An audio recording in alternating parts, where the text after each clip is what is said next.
You.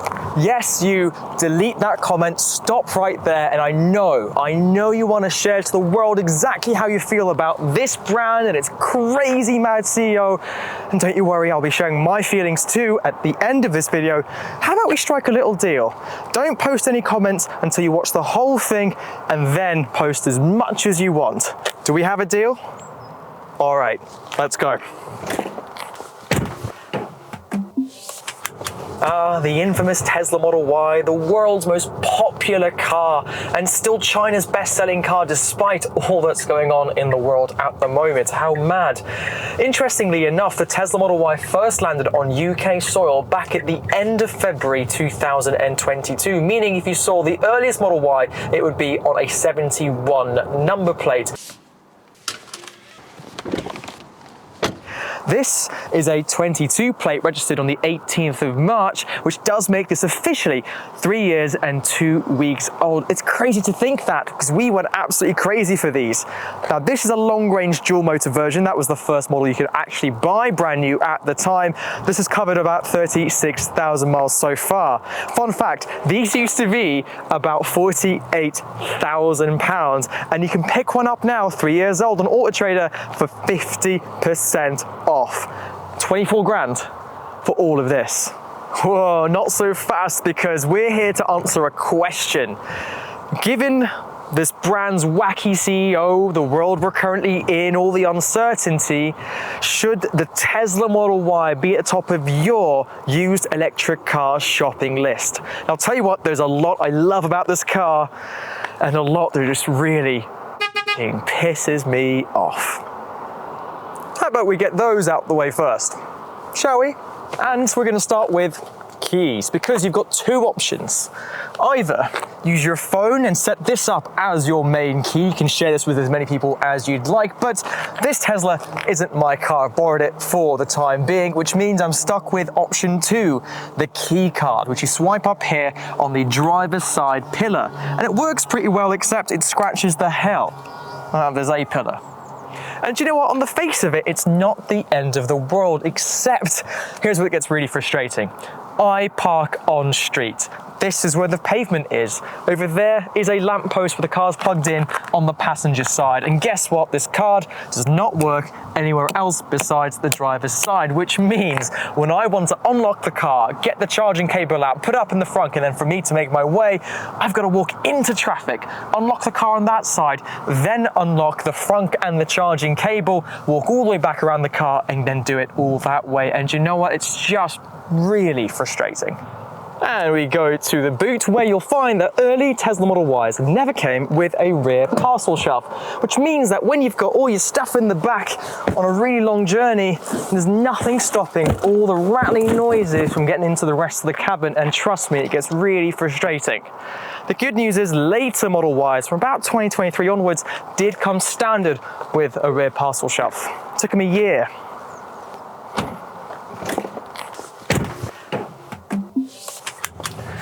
Tesla Autopilot, the darling of self-driving future tech, and all of these Teslas, the 3s and the Ys, come standard with the standard version of Autopilot. Now, the thing that really infuriates me is just how much it bings and bongs. So let's set it, shall we? Bing. I know, I've just set it. What if I brake?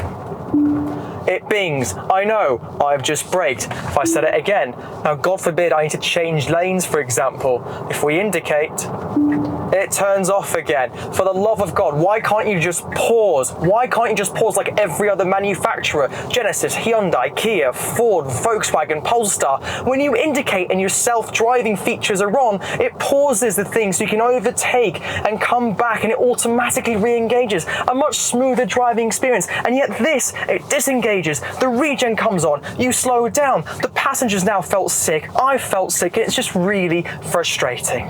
Now, God forbid you cross over the central reservation line, because if you're not indicating, the car's going to sound off a warning so loud, it's going to sound like the general alarm for a nuclear strike. Find cover, duck, have enough food and water for the next 3 days, because we are not going out for a while. Why does it have to be so obnoxiously loud and frustrating that it panics all in the car. It's just unnecessary. Why can't I have a gentle warning on the screen instead and a shake of the wheel? It does that too, but that warning, I can't get it to do it now, is just so fucking annoying.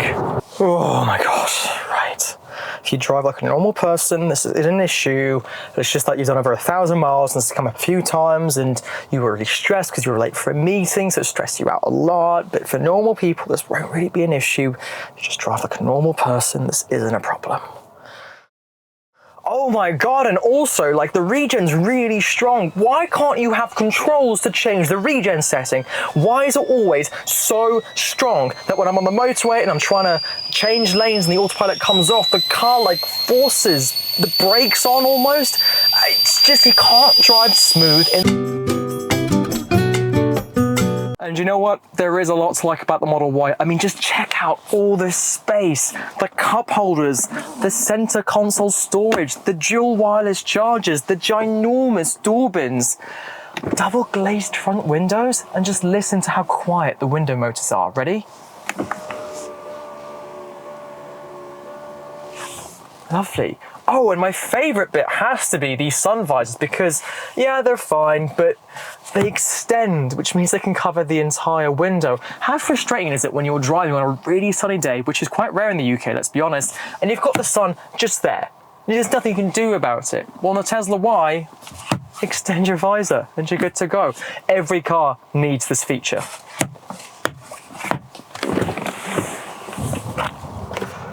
Now, before we talk about the rear seats, let's just go back to the boot. Forget about the parcel shelf for a second, because this thing is massive. I mean, try and find another boot as big as this thing in its class. Oh wait, the seats can be reclined electronically. You've got these ginormous pockets on either side. You could literally lose yourself, and it gets better. There's even more storage under here. That's huge. And there's another false floor under this side too. I mean, you could literally just camp in the back of this if you really wanted to. I mean, this is just ridiculous. Even here in the back, Tesla have not skimped, pardon me, on the quality of materials. The fact that when we put the seat back up, you've got this ginormous armrest for scale. This is really wide. You could fit 3 adults comfortably. And guess what? Each of these rear seats are heated. All 3 of them. You've got 2 USB-C points back here. And again, this glass roof just really adds to that feeling of light and air. Yeah, you know what? They've done this bit really, really well. Do you know what I really appreciate is the fact that we've also got a proper frunk. One click on the touchscreen and it magically unlocks. There's not even a catch to fish for under here if you just lift it up, which means your mucky cables have somewhere safe to go rather than being lodged in the boot with the rest of your luggage getting all mucky, or even worse, underneath the floor when you've got all your stuff on top of it and it's an absolute struggle to get out. Better yet, this is actually massive, and I wonder, do you reckon I could fit in it? Should we? Oh my god. Ah. Yeah. Should we call this a twonk in a frunk? Why not? Oh god.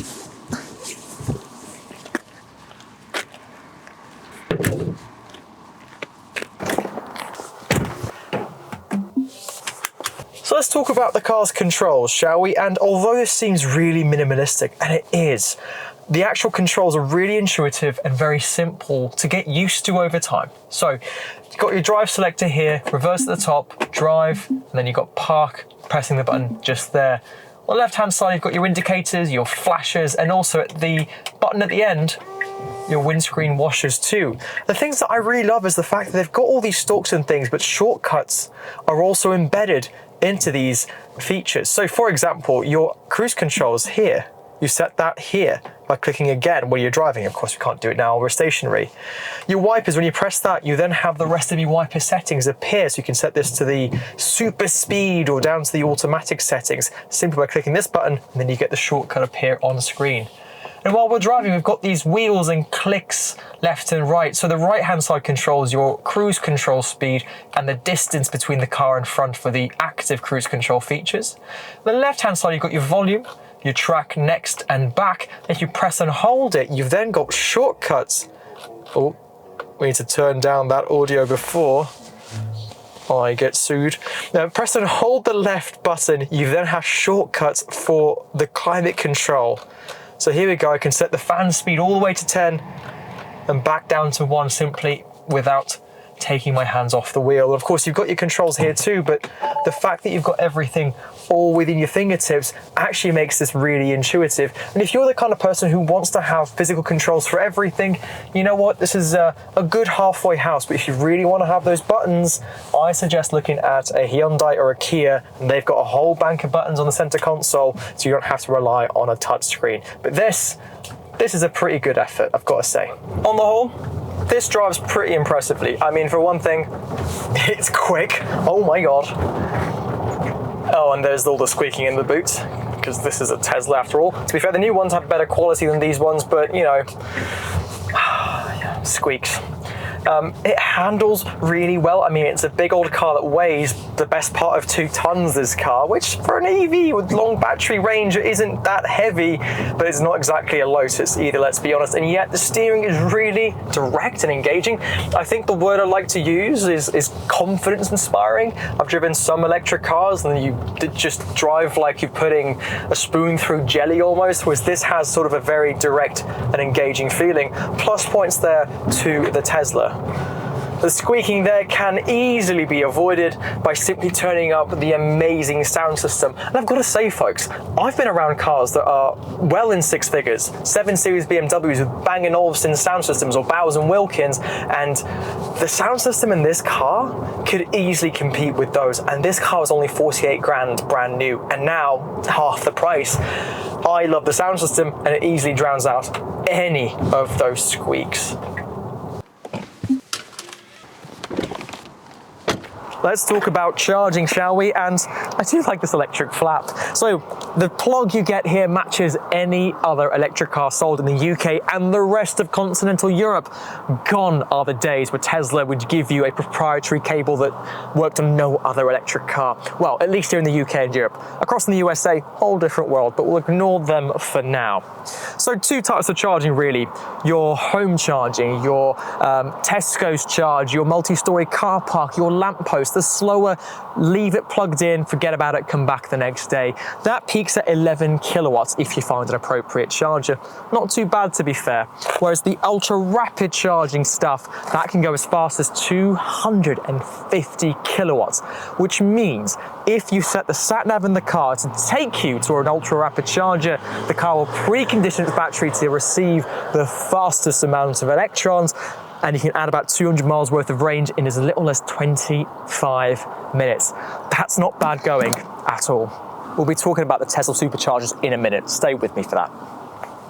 Shall we talk about batteries and range? And disclaimer, we're going to be focusing on the UK market only. Other countries, including Europe, the USA, had different versions, which quite frankly I haven't got the time to research at the moment, and I'm sure there are plenty of videos on YouTube that you can find about your specific market. But hey, if you're in the UK, then stick with us, because there are quite a few versions of the Tesla Model Y. You started off with the rear wheel drive. That's the entry-level version. Drove, guess what, the back wheels only through a single motor. That did 0 to 60 miles an hour in about 6.9 seconds. I think the one to go for, quite frankly, because it still achieves about 220 miles of range on average throughout the year.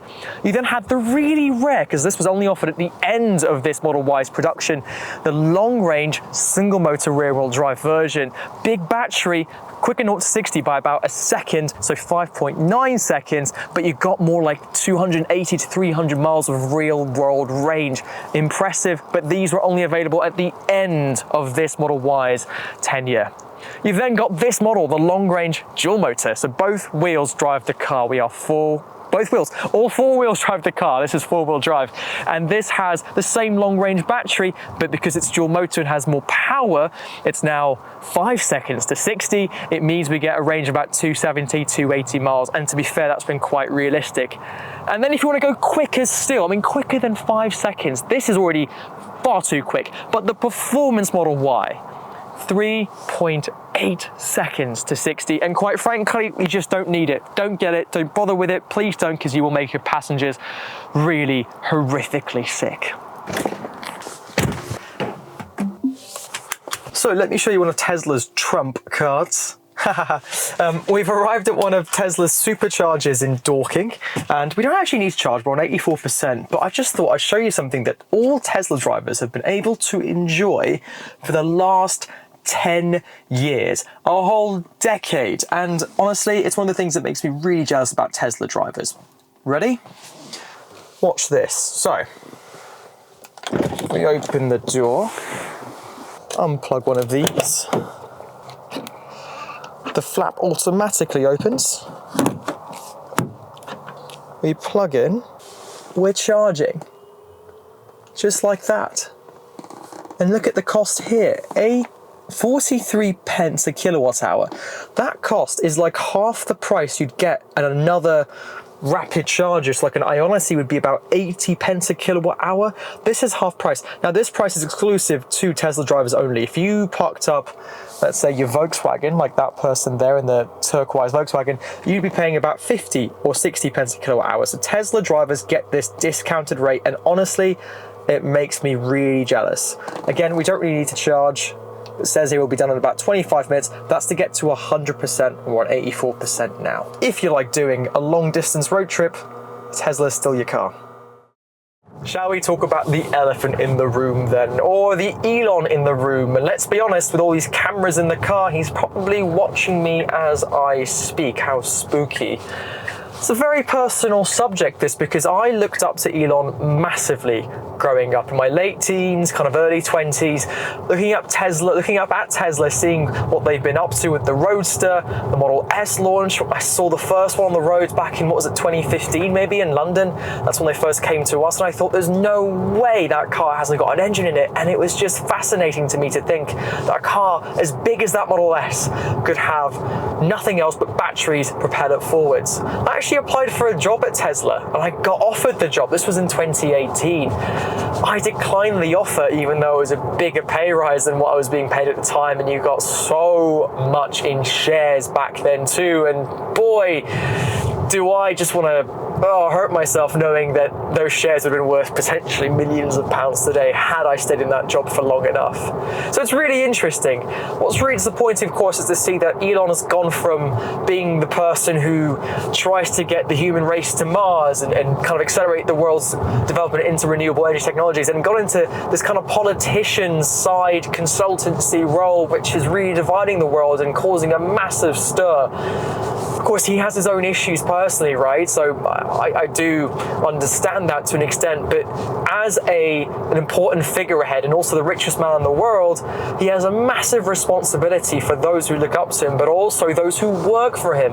The tens of thousands of Tesla engineers and designers, product planners who make these cars come true, who've evolved the product and got it to where it is today. I truly feel for them because they are still passionate about what they do.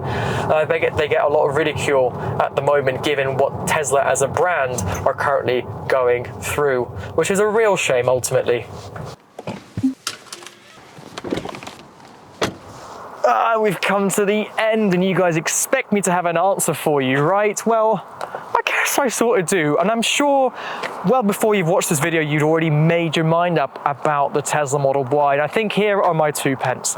Ultimately, if you are looking for your first ever electric car, you want it to be, first, good value, have great range, be easy to charge, and have all of this space and all these cool features, you can't go wrong with a Model Y. And there's going to be so many of them available on the used car market, they're only going to get cheaper still. And if you are someone who's more brand conscious, you really worry about, the mad CEO who runs the company at the moment, There are so many other electric cars you can choose from. The trouble is they came out late in the Model Y, which means you might have to wait a year for them to get cheaper still, but they are coming. Be patient, because there will be a car for you. Ford, Volkswagen, Cupra, Polestar, just to name a few. So that's it really. We're on a bit of a cliffhanger, though I do hope you've enjoyed this video. And those of you who've been holding off writing comments about your feelings on Tesla and its brand leader, feel free. You are unleashed, you are free to write your comments. Thank you for watching, subscribe to see more, and we'll see you on the next video.